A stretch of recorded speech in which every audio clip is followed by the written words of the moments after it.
విశ్రాంతి దినమునకు పూర్వపు దినం కనుక సాయంకాలం అయినప్పుడు అరిమత్తయి యోసేపు తెగించి శిలువ వద్దకు వెళ్ళి యేసు దేహము తనకిమ్మని అడిగాడు. అతడు ఘనత వహించిన ఒక సభ్యుడై దేవుని రాజ్యము కొరకు ఎదురు చూచువాడు. చిన్న ప్రార్థించాడు. ప్రభువా, ఈ ఆత్మ మాకు సహాయం చేయని బట్టి నాయన వేడుకుంటూ ఉన్నారు. పారపరితమైన ఈ యొక్క సైలెంట్ సాటర్డే, ఈ ఫస్ట్ సాటర్డే, అందులో ఈరోజు తండ్రి మీరు పాతాళములోనికి వెళ్ళి సువార్త ప్రకటించిన రోజు కనుక వీటినన్నింటినీ వివరించడానికి నీ దాసుడికి, గ్రహించడానికి నీ బిడ్డలకు ఆత్మ సహాయాన్ని చేయండి. ఈ వాక్యాన్ని మేము ఏ విధముగా మా హృదయాల్లో నింపుకోవాలో మాకు శక్తిని, జ్ఞానాన్ని, భయభక్తులను దయచేయండి. ఈ బలిపీఠం మీద ఉన్న నేను వట్టి పాత్రను ప్రభువా, నన్ను శుద్ధి చేసి ఈ ఆత్మ వాడుకునేటువంటి పాత్రగా నన్ను శుద్ధపరిచి దహించి వాడుకోండి. యేసు నామములో ప్రార్థిస్తున్నాను తండ్రి. ఆ దినము సిద్ధపరచు దినము అనగా విశ్రాంతికి పూర్వపు దినం. ఆ దినాల్లో విశ్రాంతి దినం అంటే శనివారం, విశ్రాంతికి ముందు దినం అంటే శుక్రవారం. సాయంకాలం పొద్దు ఊకిన తర్వాత వారు ఏం చేయకూడదు కనుక పొద్దు ఊగక ముందే అరిమత్తయి యోసేపు అనేటువంటి ఒక ఘనత వహించిన వ్యక్తి, సన్హెడ్రిన్ సభలో ఒక గొప్ప సభ్యుడు ఆయన. సన్హెడ్రిన్ సభ అంటే క్రైస్తవులకు అది పార్లమెంట్ లాంటిది. సన్హెడ్రిన్ సభ, అందులో ఒక ముఖ్యమైన వ్యక్తి పిలాతు దగ్గరికి వెళ్ళాడు. పిలాతు దగ్గరికి వెళ్ళి, వినండి జాగ్రత్తగా, యేసు దేహము నాకు ఇవ్వండి అని అడిగాడు. ఎందుకు అడిగాడు యేసు దేహం? చెప్తాను, జాగ్రత్తగా వినండి. ఒక వ్యక్తిని శిలువ మీద కొట్టిన తర్వాత శిలువ మీద నుంచి తెలుసు ఆ వ్యక్తిని కొట్టేసేసి పెట్టేసేసి వెళ్ళిపోతారు. ఇక ప్రాణం ఉండగానే పక్షులు వచ్చి పొడుచుకొని తింటా ఉంటాయి. దించి పుస్తాపం చేయి, కాకులు, గద్దలు, భయంకరమైన తోడపాకులు నుంచి తింటా ఉంటే, బతికుండగానే అవి తింటా ఉంటే ఆడిపోతూ ఉంటారు వాళ్ళు. ఆ రక్తాన్ని పొడుస్తూ, కళ్ళను పొడుస్తూ, పీకుతూ ఉంటే గిసగిసగిసగిసకుంటూ ఉంటారు. అలా ఎన్నాళ్ళైనా కూడా ఆ శిలువ మీదే ఆ శరీరము కుళ్ళిపోవాలి. ఆ తదుపరి ఆ శిలువని పీకి ఎక్కడో దూరంగా ఇసి పడేసి వస్తారన్నమాట. ఈ కార్యక్రమం ఈ అరిమత్తయి యోసేపు యేసుక్రీస్తు వారి దేహం అలా కాకూడదని ఆయన పిలాతు దగ్గరికి వెళ్ళి ఆ దేహాన్ని నాకు ఇవ్వండి అన్నాడు. అలా అడగటానికి ఎవ్వరికీ ధైర్యం లేదు. ఆయన ఒక అధికారి, సన్హెడ్రిన్ సభలో పెద్ద కరుడైన వ్యక్తి కనుక ఆయన మాటను తోసేయలేకపోయాడు. ఇయ్యాలి ఎంత ఆయన అడిగితే ఇవ్వాల్సింది. దేవుని ఆత్మ ఆయన వాడుకుంది. అలా అడగటానికి అక్కడ ఏమేమి రాయబడి ఉందంటే, అరిమత్తయి యోసేపు తెగించి అన్న మాట రాయబడి. కొన్ని పనులు చేయడానికి తెగింపు కావాలి. మనకి తెగింపు అనేది మనిషికి చాలా అవసరం. కొంచెం సౌందర్యం చేయాలి, అడగాల్సిన సరే ఆ తెగింపు అనేది దేవుని కార్యాలను ఖచ్చితంగా ఉండాలి. అరిమత్తయి యోసేపు చాలా మంది అనుకుంటా ఉంటారు, అరే ఇదేంటి ఆయన ఎంత గొప్పవాడు, సన్హెడ్రిన్ సభ్యుడు, ఏంటి ఎన్ని ఆయన దేహాన్ని మీరు అడుగుతున్నాడు ఏంటి అని అంటారు. ఎప్పుడైతే ఆ తెగింపు అరిమత్తయి యోసేపుకి వచ్చిందో ఇంకొక వ్యక్తిలో కూడా తెగింపు వచ్చేసింది. ప్రైజ్ ది లార్డ్, హల్లెలూయా. ఒక వ్యక్తి తెగిస్తే రెండో వ్యక్తి కూడా ధైర్యం వస్తుందంట. తెలిస్తే రెండో వ్యక్తి కూడా ధైర్యం వస్తుంది. యోహాను సువార్త 19వ అధ్యాయం 39వ వచనం దయచేసి త్వరగా సహాయం చేయండి. యోహాను సువార్త 19వ అధ్యాయం 30. మొదటి రాత్రి వేళ తెలుసుకుంటే కష్టం అయినా అలాంటప్పుడు వెంటనే నికోదేము యోహాను సువార్త 3వ అధ్యాయము 2వ వచనంలో మనం చూస్తాం. అక్కడ 1-2 వచనాలు చూడమ్మా. యోహాను సువార్త మనం ధ్యానం చేశాం. ఉపవాసం పరిశుద్ధ పదం నుంచి అది యూదుల అధికారి ఆయన. మామూలు కాదు, వీళ్ళు అధికారులు. దాదాపుగా మంచి పనులున్న వాడు.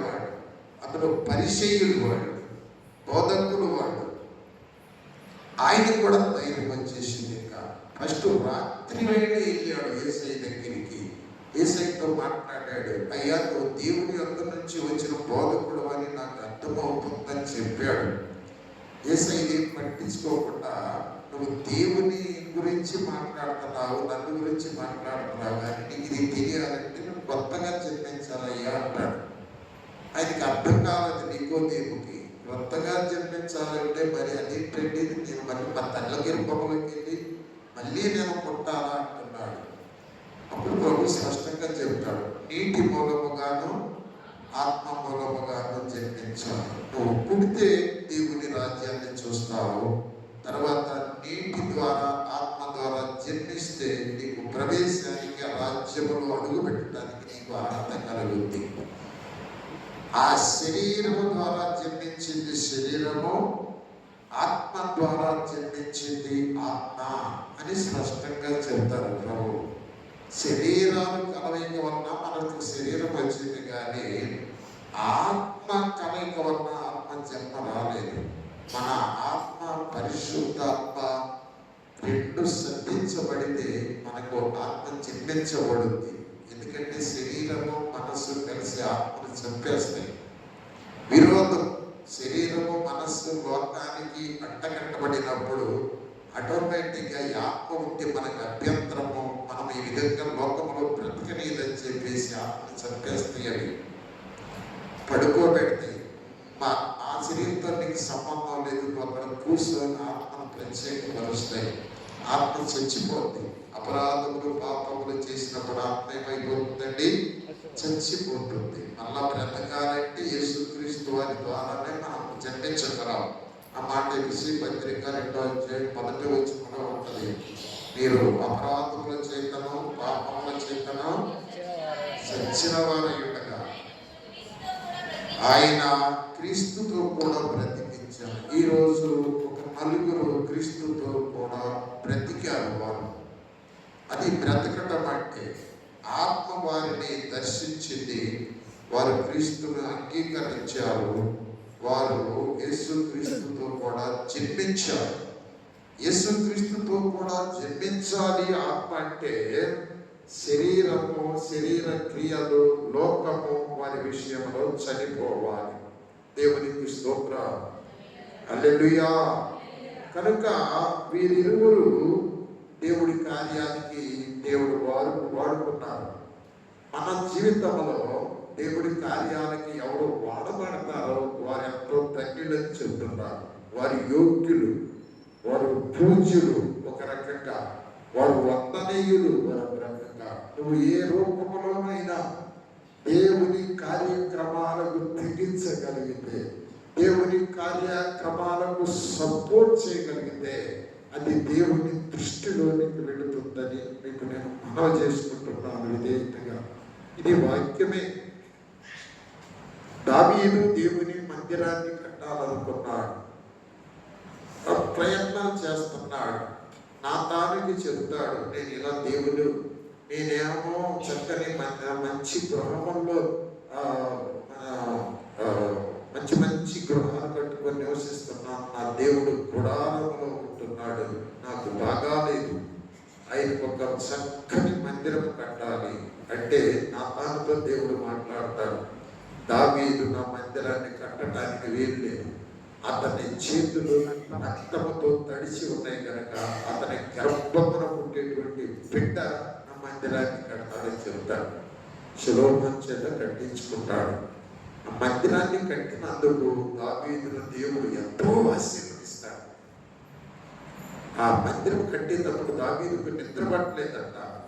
పడక నిద్ర ఆహారం కూడా మర్చిపోయాను, రేత్రి పగుళ్ళు నాకు అదే ధ్యాస అంటాడు. దేవుడు కొంతమందిని ప్రేరేపిస్తే అలాగే జరుగుతూ ఉంటుందని నేను బలిపేట మీద నుంచి మనం చేస్తూ ఉన్నాను. ఈ వాక్యం మీద చెప్పడానికి నాకు కూడా నిద్రాహారాలు ఒక్కోసారి ఉండవు. ఒక దేవుని పనిలో మనం కొనసాగేటప్పుడు దేవుని ఆత్మ మనల్ని తెగించి నడిపిస్తుంది అని మీకు మనవి చేసుకోవడానికి నేను ఏమేమి వెనుకంజ వేయటం లేదు. కనుక ప్రియమైన బిడ్డలారా, అరిమత్తయి, యోసేపు, నికోదేము ఇరువురు కలిసి ఆ ప్రభువుని దించి ఆ బోళము కలిపిన సాంబ్రాణి సుగంధ ద్రవ్యాలు ఆయన శరీరానికి పట్టించి ఒక తెల్లని వస్త్రాన్ని చుట్టి సమాధిలో పెట్టారు. దేవునికి స్తోత్ర. సమాధిలో పెట్టిన తర్వాత అండి ఒక పెద్ద రాతి బండను దానికి అడ్డం వేసారంట. అడ్డం వేసినప్పుడు ఎందుకు వేసారు అంత పెద్ద రాతి బండనే? దాదాపుగా బలవంతులైనటువంటి సైనికులు 50 మంది కలిసి నెడితే గానీ కదలని బండని. ఎంతమంది? 50 మంది సైనికులు బలవంతంగా నెట్టారంట ఆ బండను. ఎందుకు ఇంత బలమైన బండను, కొంత వేల మంది బలమైన రోమన్ సైనికులను ఆయన సమాధి దగ్గర కవలబెట్టారంటే వాళ్ళు అన్నారంట, పరిసయ్యులు, శాస్త్రులు, అయ్యా ఈ వంచకుడు ఎవరంటే యేసయ్యా వంచకుడు అంట. ఈ వంచకుడు బ్రతికున్న దినాలలో 3వ రోజు లెగుస్తాడని చెప్పాడయ్యా. మరి ఆ శిష్యులు ఆ యొక్క శవాన్ని ఎత్తుకుపోయి ఆయన లేచాడని అబద్ధముగా ప్రకటిస్తారేమో, మరి కావలి పెట్టండి అంటే సైనికులు మీ స్వాధీనం చేశారో మీ ఇష్టం వచ్చినంత బందోబస్తు కావలి పెట్టుకోండి అంటేనండి పెద్ద పంట, కొన్ని 100,000 టన్నులు ఉంటుందంట బండ, సామాన్యంగా కదలదంట సైనికులు. మరి అలాంటి బండను వాళ్ళందరూ కలిసి, ఇప్పుడైతే క్రేన్లు కావాల్సిందే, ఆ బండను దొల్లించారట.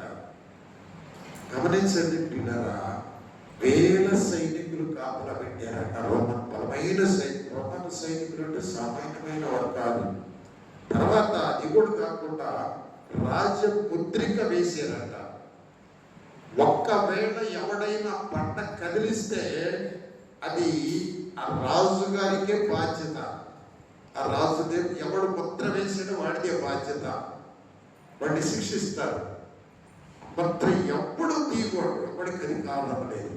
అలాంటి ముద్ర వేసి ఆ బండ తొలించి వేల సైనికులు అలాగే కళ్ళు కాయలు కాసేటట్టు చూస్తా ఉంటే, ఇవ్వండి బండ దేవతో తన చేతితో నెట్టేసి ముద్రలు విడిపోయినాయి. సైనికులు సొప్పు కట్టల్లాగా ఎక్కడో అక్కడే పడిపోయారు. నా ప్రభు తేజోమయుడై అదే శరీరంతో బయటకు వచ్చాడు. మహిమ శరీరం కాదు. ఎవరైతే ఆ శరీరాన్ని ముక్కలు చేశారో, గాయపరిచారో, ఆ శరీరాన్ని అరిమత్తయి, యోసేపు, నికోదేము శుభ్రంగా స్నానము చేపించి సుగంధ ద్రవ్యాలు, బోళముతో కలిపిన ద్రవ్యాలు, గాయాలన్నీ మార్పడానికి ద్రవ్యాలు పూసి చుట్టినప్పుడు ఆయన అదే శరీరంతో బయటకు వచ్చేసాడు. దేవునికి స్తోత్ర. హల్లెలూయా, హల్లెలూయా. ఓకే, దీన్ని ఇక్కడ అట్టి పెడతాం. ఇది ఆ రోజు సాయంత్రం జరిగింది. సరే, ఆత్మీయంగా ఏం జరిగిందంటే శిలువ మీద ఉన్నటువంటి 2 దొంగలు దూషిస్తూ ఉన్నారు. మన దేశ మరి చక్కగా చెప్పింది, అది చక్కగా వివరించింది బిడ్డ.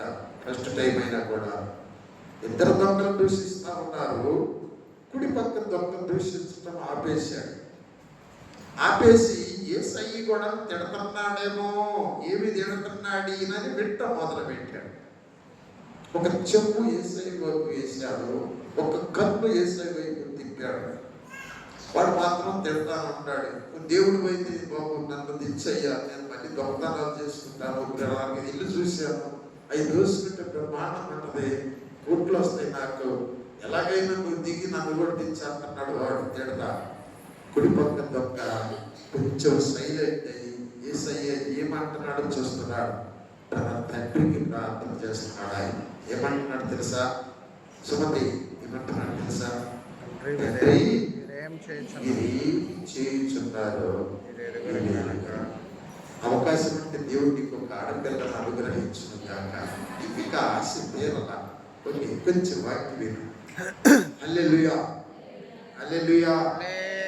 తండ్రి అంటే తప్పగా తిడుతున్నారు కదా, వాళ్ళు అనుకుంటున్నారు, అరే మా గురించి ఏదో ప్రార్థన చేస్తాం, తండ్రి ఏదో మాట్లాడుతున్నాడు, ఆసక్తి తింటున్నాడు కుడి పక్క దొంగ. తండ్రి మీరు ఏమి చేయించున్నారో మీరు ఎరగారు. వాడి గుండె బద్దలైపోయింది. అరే అంత ఘోరంగా మేము తిడుతున్న దొంగల వైపు ఇదేంటి, మమ్మల్ని క్షమించమని మమ్మల్ని సపోర్ట్గా ప్రార్థన చేస్తున్నాడు, తండ్రి చెబుతున్నాడు. అప్పుడు అర్థమైందండి ఈయనలో ఉన్న దైవత్వం, ఈయన దేవుడని, దేవుని కుమారుడని. ఎందుకంటే అతను కూడా యూతుడే. దొంగలు ఇద్దరు అన్నిటి కాదు, యూతులు. వాళ్ళు యూతులై దొంగతనం చేస్తున్నారు. మనం క్రైస్తవులపై తగాదాలు కొట్టుకొని తిట్టుకున్నట్టుగా వాళ్ళు యూతులు కూడా దొంగతనాలు చేస్తున్నారు. వాళ్ళు జక్కయ్య కూడా యూతులే, మీకు తెలుసా? జక్కయ్య కూడా అన్యాయంగా పన్ను వసూలు చేస్తున్నారు. యూతుల్లో కూడా అక్రమస్తులు ఉన్నారు దేవుడిని ఎరగక ముందు. కానీ దేవుడు దర్శించిన వాళ్ళు అద్భుతమైన వాళ్ళుగా మారారు. దర్శించడానికి యేసు ఎవరో అని చూశాడు జక్కయ్య. అప్పుడు అర్థమైపోయింది. జక్కయ్య దిగిరా అనేసరికి ఈయన దేవుడు పోయి అనుకున్నాడు. వెంటనే దిగొచ్చాడు. జనాలందరూ ఈ పాపి అయిన ఈ మనుషుడితో ఏంటి, ఏళ్ళింటికి బస చేస్తాడంట ఈయన, పాపి అయిన ఈ మనుషుడు పాపిని తెలియదా? చక్రీశ్వరుడు పడేసరికి అన్నాడు, ప్రభా నేను పాపినే, నేను చాలా అన్యాయస్తుడను, అక్రమస్తుడను, చాలా మంది దగ్గర ఎక్కువ డబ్బులు తీసుకున్నాను, ఎవరెవరి దగ్గర ఎంత తీసుకున్నానో దానికి 4 రెట్లు కల్పించేస్తానయ్యా, ముందే చెబుతున్నాను నీకు. నేను ఒక తీర్మానం, యేసు ఎవరో నీకు తెలిస్తే నీ జీవితంలో ఒక తీర్మానం వస్తుంది. నీ హృదయంలో పటిష్టమైన తీర్మానం వస్తుంది.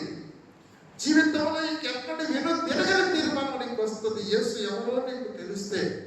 జక్కి తెలిసిపోయింది. నాలో డబ్బే జీవితం అనుకున్నాడు, సంపాదనే జీవితం అనుకున్నాడు, ఇది చాలు నాకు అనుకున్నాడు.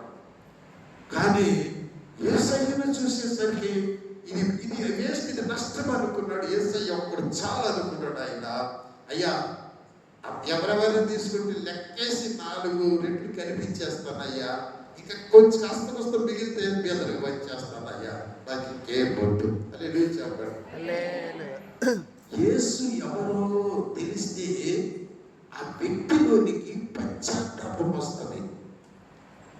నేను ఇంత తప్పులు ఎందుకు చేస్తున్నానే పశ్చాత్తాపం వస్తుంది. ఒకవేళ రాలేదు అంటే యేసు ఎవరి వాళ్ళకి తెలియలేదు. ఇంకా పాపం తెలిసిన రోజు వాళ్ళు ఖచ్చితంగా వాళ్ళ స్థితి వాళ్ళకి అర్థమైంది. అది కుడి పక్క దొంగకి అర్థమైపోయింది. పశ్చాత్తాపడ్డాడు.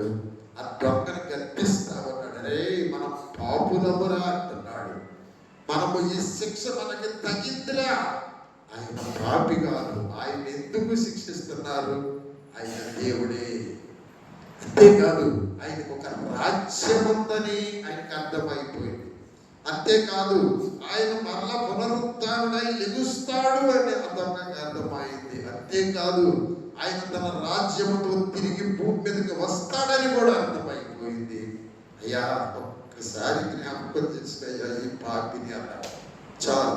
అప్పుడు ప్రభు ఏమన్నాడంటే, ఎప్పుడో 1000 ఏళ్ల పరిపాలనలోనే రావు కాదు బాబు, ఇప్పుడు నీవు నాతో పరదేశంలో ఉంటావా అన్నాడు. హల్లెలూయా. యేసయ్య ప్రాణము విడిచి ఆత్మను అప్పగించేసిన తర్వాత ఆయన పాతాళములోనికి దిగి వెళ్ళిపోతా ఉన్నాడు. పాతాళం కింద ఉందా పైన ఉందా? పాతాళం కింద ఉందా పైన విన్నారు దేవునికి స్తోత్రం. బేబీసీ రాసిన పత్రిక 4వ అధ్యాయం ఒకసారి చూడండి. ఆ సందర్భాన్ని మీకు చూపిస్తాను. చాలాసార్లు చెప్పాను, మీకు తెలుసు, మరలా జ్ఞాపకం చేస్తాను. ఎఫెసీ రాసిన పత్రిక 4వ అధ్యాయం 8వ వచనం. అందుచేత చదువమ్మా. 8 నుంచి 11.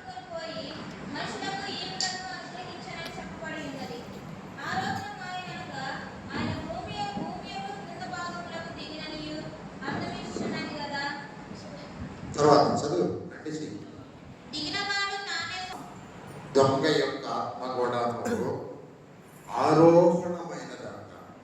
ఆరోహణము అవరోహణము అంటారు. ఆరోహణం అంటే పైకి వెళ్ళటము, అవరోహణం అంటే కిందకి రావటం అని అంటాం. ఇక్కడ మౌలుగా చెప్పేది ఏంటంటే ఆరోహణం ఆయన అనగా ఏమనంటాడంటే ఆరోహణమైనప్పుడు చెరగా పట్టుకొని పోయి మనుషులకు ఈవును అనుగ్రహించనని చెప్పబడి ఉన్నది. ఈ ఆరోహణానికి అవరోహణం కూడా కలుగుతున్నాడు ఈయన. కొంచెం జాగ్రత్తగా వినండి. ఆరోహణమైతే పైకి వెళ్ళిపోయాడు. ఆరోహణమైనప్పుడు చెరగా పట్టుకొని మనుషులకు ఈవులు అనుగ్రహించారు, వరాలు అనుగ్రహించారు. ఈ మాట చెప్పి తర్వాత ఇక్కడ ఆరోహణం ఆయన అనగా భూమి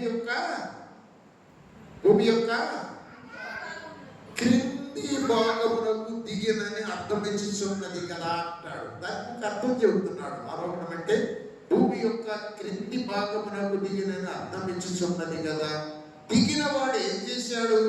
తానే సమస్తము నింపునట్లు. హల్లెలూయా, హల్లెలూయా. పాతాళములో ఆ శర ఎంతో అంతా నింపేశాడంట ఆయన.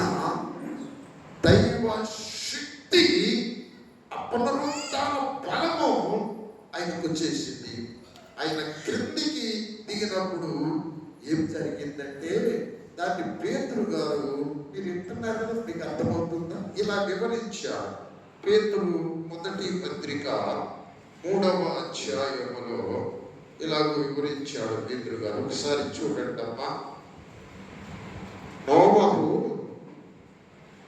దేవుని దీర్ఘశాంతము ఇంకను కనిపెట్టుచు ఉండగా, చదవమాట వచ్చిన చెప్పి చదువు. 3వ అధ్యాయం 8వ వచనము చదువు.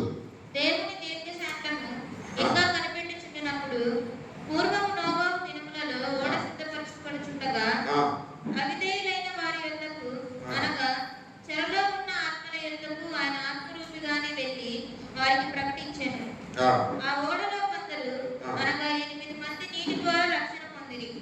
దానికి సాదృశ్యమైన బాప్తిజము ఇప్పుడు మిమ్మల్ని రక్షించుచు ఉన్నది. అదేదనగా శరీర మాలిన్యము తీసివేయుట కాదు గాని యేసుక్రీస్తు పునరుత్థాన మూలముగా, వినండి, యేసుక్రీస్తు పునరుత్థాన మూలముగా దేవుని విషయము నిర్మలమైన మనస్సాక్షినిచ్చు ప్రత్యుత్తరమే. యేసుక్రీస్తు పునరుత్థాన మూలముగా నిర్మలమైన మనస్సాక్షినిచ్చు. ఒక మాట ఉంది అక్కడ, చదువు. యేసుక్రీస్తు పునరుత్థాన మూలముగా దేవుని విషయము నిర్మలమైన మనస్సాక్షినిచ్చు. యేసుక్రీస్తు పునరుత్థాన మూలముగా దేవుని విషయమైన నిర్మలమైన మనస్సాక్షినిచ్చు ప్రత్యుత్తరమే. ఆయన పరలోకమునకు వెళ్ళి ఇక్కడ గమనించండి. నోవహు దినాలను గుర్తు చేస్తున్నాడు పేతురు గారు. నోవహు దినాల్లో ఏం జరిగిందయ్యా అంటే ఓడను సిద్ధపరుస్తా ఉన్నాడు దేవుడు. వింటున్నారా మీరు? వింటున్నారా? మళ్ళీ చెప్పండి. హల్లెలూయా. నోవహు దినాల్లో ఓడను ఎందుకు సిద్ధపరుస్తున్నాడు? నోవహు దేవుడు నోవహుతో చెప్పాడు సిద్ధపరచమని. ఎందుకు చెప్పాడు దేవుడు? ఈ మిగిలిన మనుషులందరితో నువ్వు చెప్పు, లోబడిన వాళ్ళందరూ వాడలోకి వస్తారు. ఈ వాడని నేను రక్షించేసి మిగతా వాళ్ళని చంపేస్తాను. నాకు ఇంతనాలు కావాలి, మంచి నీతి కలిగిన పరిశుద్ధమైన నీకులాగా. నోవహు అంటే నెమ్మది, లోబడేవాడు, నీకులాగా నన్ను అంగీకరించేవాడు, నీకులాగా కుటుంబాన్ని కట్టుకునేవాడు. అలాంటి విత్తనాలు కావాలి. చెడిపోయిన విత్తనాలు, పుచ్చిపోయిన విత్తనాలు, పనికిరాని విత్తనాలు వేస్ట్. వాళ్ళ హృదయము, వాళ్ళ తలంపులు, వారి ఊహలు ఎల్లప్పుడూ కేవలం చెడిపోయి ఉన్నాయి కనుక వీళ్ళందరినీ నేను చంపేయాలనుకున్నాను కనుక వాడ నిర్మించు అన్నాడు. వాడ నిర్మిస్తా ఉన్నాడు. వాడ నిర్మిస్తా ఉన్నాడు. వాక్యం బోధిస్తా ఉన్నాడు. అన్నలారా, అక్కలారా, అమ్మలారా రెండమ్మా, ప్రభు చెప్పాడమ్మా, భయంకరమైన వర్షం వస్తుందంట. ఈ వాడ కూడా పైకి లేచిందంట. పెద్ద వాడ కట్టేశాడు.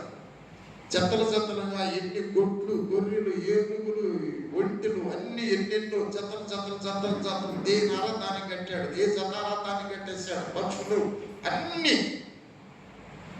చేపలకు మాత్రం కట్టలేదు కానీ అన్నిటి కట్టేశాడు. ఇంకా కట్టేస్తూ 120 సంవత్సరాలు బోధిస్తా ఉంటే దేవుని ఆత్మ ఏం చేస్తుందో తెలుసా? ఇప్పుడు చదువు అమ్మా పెళ్ళ మాట. పూర్వము నోవహు దినాలలో ఓడ సిద్ధపరచబడుచుండగా అమ్మ ఎవరి యొద్దకు? అవిధేయులైన వారి యొద్దకు. మళ్ళీ తీసుకొచ్చి ఎక్కడికి వెళ్ళిపోయాడు? ఇది చెర.